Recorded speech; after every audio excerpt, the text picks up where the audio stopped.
আমরা শিখছি basic computer Microsoft Office Word 2003। আমরা এখানে কিছু লিখে নেই, তারপর আমরা কাজ শুরু করব। এখানে এগুলো কপি করার পরে আমরা এখানে পেস্ট করে দিই। এখান থেকে কিছু বানান আমরা ভুল করি, কয়েকটা অক্ষর করে এখানে কেটে দিই, কয়েকটা অক্ষর এখান থেকে কেটে দিই। এখানে যেগুলো কেটে দেওয়ার পরে আমরা পরবর্তী কাজগুলো আমরা দেখব। এখান থেকে কেটে দিই, কয়েকটা দিলাম। এই তার নিচে রেড মার্ক দেখাচ্ছে, এগুলো ভুল আছে, এই শব্দগুলো ভুল আছে, এগুলো সঠিক করার অপশান আছে। আমরা এখান থেকে তাহলে এগুলো ভুল করলাম। ভুল করার পর এখানে টুলসে আসব।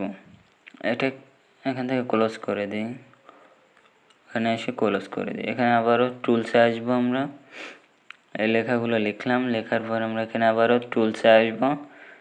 টুলস, এখান থেকে স্পেলিং অ্যান্ড গ্রামার অথবা F7 চাপ দিলে এখান থেকে এই যে স্পেলিং অ্যান্ড গ্রামারের অপশান আসছে। এখানে এগুলো ভুল আছে যেগুলো লাল কালি দিয়ে লেখা, আর এখানে আছে মিনিং অনুযায়ী এখানে সঠিকগুলো আছে। যেটা আমার লাগবে এখান থেকে ক্লিক করে চেঞ্জে ক্লিক করব, তাহলে একটা চেঞ্জ হয়ে আসবে। এখানে চেঞ্জ করব, এখানে জাম্পস আছে, এখানে এটাও আমরা চেঞ্জ করব। এখান থেকে নিচের থেকে আমরা বেছে নেব যে কোনটা হবে, সেটার উপর ক্লিক করে চেঞ্জে ক্লিক করব। ক্লিক করলে চেঞ্জ হয়ে যাবে। এখানেও দেখে নেব কোনটা হবে, এখান থেকে ক্লিক করে চেঞ্জে দেব, দিলে এটা চেঞ্জ হয়ে যাবে। এখানেও কোনটা হবে সেটা এখান থেকে আমরা দিয়ে নেব, যেটা হবে সেটার উপর ক্লিক করে চেঞ্জ দিয়ে নেব। এখান থেকে চেঞ্জ দেব, দিলে এটা চেঞ্জ হয়ে যাবে। এখানেও কোনটা হবে, কুইক, আমার মেন হচ্ছে মিনিং অনুযায়ী আমার যেটা দেবো সেটা এখান থেকে বেছে নেব। এখানে সবগুলোই সঠিক। এখানে জাম্পস, এটাও চেঞ্জ করলাম। এগুলো সব আমরা একে একে চেঞ্জ করে নিছি। এখানে সবগুলো হয়ে গেছে, তাই ওকে অপশান আসছে, ওকে দিয়ে দিলাম। এখন এখানে আমার সবগুলো সঠিক এসছে, ঠিক আছে। এখানে আবারও টুলসে আসবো। এখানে ওয়ার্ড কাউন্টের কাজ হচ্ছে এখানে আমাদের কয়টা পেজ আছে বা কয়টা ওয়ার্ড আছে, কয়টা লাইন সহ আছে বা লাইন বাদে আছে বা লাইন সহ, নো স্পেস, এখানে স্পেস সহ বা স্পেস বাদে, প্যারাগ্রাফ বা লাইন কয়টা আছে, এগুলো আমরা এখানে দেখে নিতে পারবো। এই ক্লোজ দিলাম। এখান থেকে আবারও আমরা টুলসে আসবো। টুলসে এসে এখান থেকে টুলস, কাস্টমাইজের কাজ দেখবো। এখানে কাস্টমাইজ ওপেন করলে আমরা শর্টকাট বা মেনু বার এগুলো মুছে নিতে পারি। এখানে কাস্টমাইজ ওপেন করলাম, কমান্ডের ভেতরে আমাদের কাজ, কমান্ডের ভেতরে এগুলো কাস্টমাইজ। এখান থেকে আমরা লেফট বাটন চেপে ধরে এনে মুছে দিতে পারি। যে লেফট বাটন চেপে ধরে এনে শর্টকাট নিউ মুছে দিলাম। এখান থেকে ওপেন টেনে এনে ছেড়ে দিলাম, মুছে গেল। আর সেভও ছেড়ে দিলাম, টেনে এনে মুছে গেল। এখান থেকে ফাইলই মেনু বারও মুছতে পারি। ফাইল টেনে এনে ছেড়ে দিলাম, মুছলো। এডিটও টেনে এনে ছেড়ে দিলাম, মুছে গেল। ভিউও মুছে গেল। এখান থেকে ইনসার্ট টেনে আনলাম, মুছে গেল। এখান থেকে সুতা নেমজে মুছে দিলাম। এগুলো আমরা আবারও পুনরায় নিয়ে আসতে পারি। এখান থেকে এখান থেকে কাস্টমাইজ আসবে, কাস্টমাইজ ক্লোজ দিলাম, দিলে আমরা এখানে যেগুলো মুছলাম, এখানে যে অনেকগুলো মুছে দিচ্ছি, এখানে টুলসে গিয়ে আমরা কাস্টমাইজ নিয়ে আসছিলাম। এখন আমরা নিয়ে আসবো মেনু বারের সাইটে আমরা ক্লিক করে নিয়ে আসবে। সাইটে রাইট বাটন ক্লিক করবে, যে মেনু বার বরাবর সাইটে আমরা রাইট বাটন ক্লিক করে নিচে আসবো। নিচে কাস্টমাইজ আছে, কাস্টমাইজে আসবো। এখান থেকে কাস্টমাইজ, এখানে আমরা এর ভেতরে যেগুলো আছে আমরা শুধু সেগুলো নিতে পারবো। এখানে নিউ মুছলাম, এখান থেকে নিউ টেনে নিতে পারবো। এটা একটু টেনে নিয়ে আসি উপরে।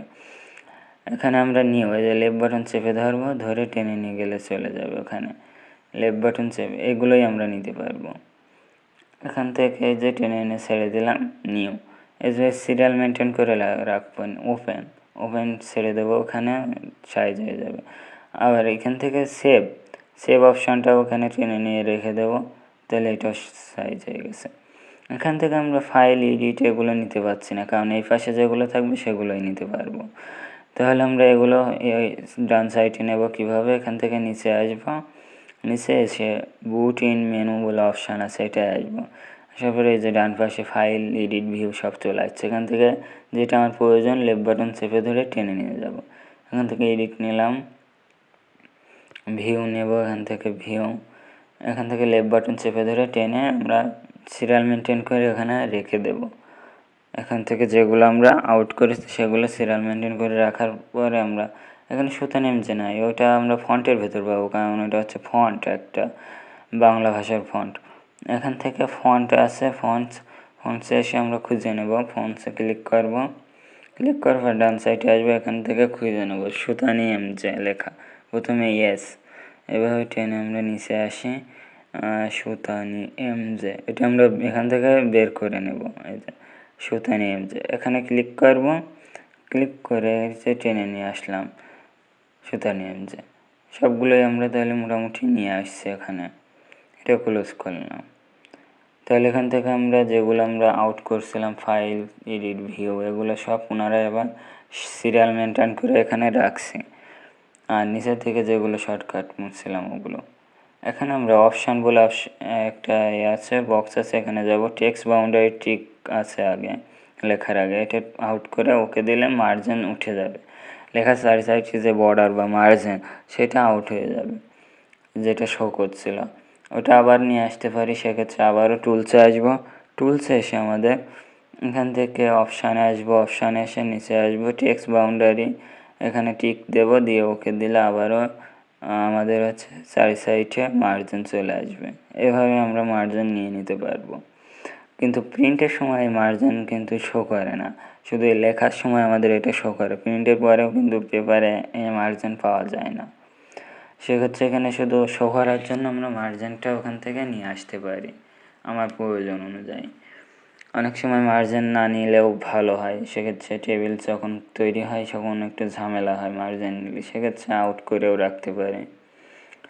ঠিক আছে, এইভাবে আমরা সাইজ করে নিয়ে নিতে পারি। এখান থেকে আমরা তাহলে এইগুলো দেখলাম, বেসিক যেগুলো আমার লাগছে সেগুলো আমরা এখান থেকে দেখছি, বেসিক হিসেবে যেগুলো প্রয়োজন। আমরা এখানে এটা সেভ করে রাখবো, সেক্ষেত্রে সেভে আসবো, ফাইলে এসে সেভ, এখান থেকে ফাইল, সেভ, যে কন্ট্রোল এস অথবা সেভে ক্লিক করলে সেভ হয়ে যাবে। এখান থেকে সেভ ইন কোথায় সেভ করবো দেখিয়ে দেবো, মাই ডেস্কটপে সেভ করে দিলাম। ফাইল নাম, যে নামে সেভ করবো এখান থেকে লিখবো সেই নামটা, এই নামেই দিলাম, দিয়ে সেভ দিয়ে দিলাম, এটা সেভ হয়ে আছে। এখন আমরা আর একটা কাজ দেখবো, এখানে টুলসে আসবো, টুলসে এসে অপশানে আসবো, অপশানে এসে আমরা সিকিউরিটি বলে অপশান আছে উপরে, সিকিউরিটি, এটা আসবে, এটা এসে আমরা পাসওয়ার্ড, এটা হচ্ছে আমার এই ডকুমেন্টের পাসওয়ার্ড দেবো, পাসওয়ার্ড ছাড়া ওপেন হবে না, যে পাসওয়ার্ডটা দেবো এখানে দিয়ে দিতে পারি পাসওয়ার্ড, এখানে ওপেন যেটা দেবো, দেওয়ার পরে নিচে আসবো, নিচে এসে ওকে দেবো, ওকে দিলে এখান থেকে আবার রিপাসওয়ার্ড যেটা দিছে ওইটা পুনরায় আবার টাইপ করব, করার পরে আমরা ওকে দেব, এখান থেকে সেই পাসওয়ার্ডটা টাইপ করব, ওকে দিলাম, ওকে দিয়ে এখান থেকে পাসওয়ার্ডটা সেট হয়ে গেছে। এখন আমরা এটা দেখবো সেট হয়েছে কিনা, সেক্ষেত্রে এখান থেকে কেটে দিলাম।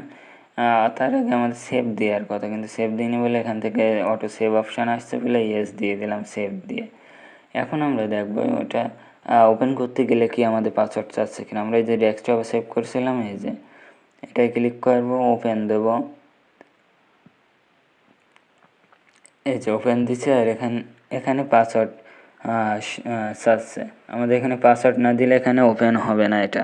সেক্ষেত্রে আমরা এখানে আমার যে পাসওয়ার্ড আমি সেট করছি সেইটা দিয়ে, এটা অন্য ভুল পাসওয়ার্ড দিলে এটা ওপেন হচ্ছে না।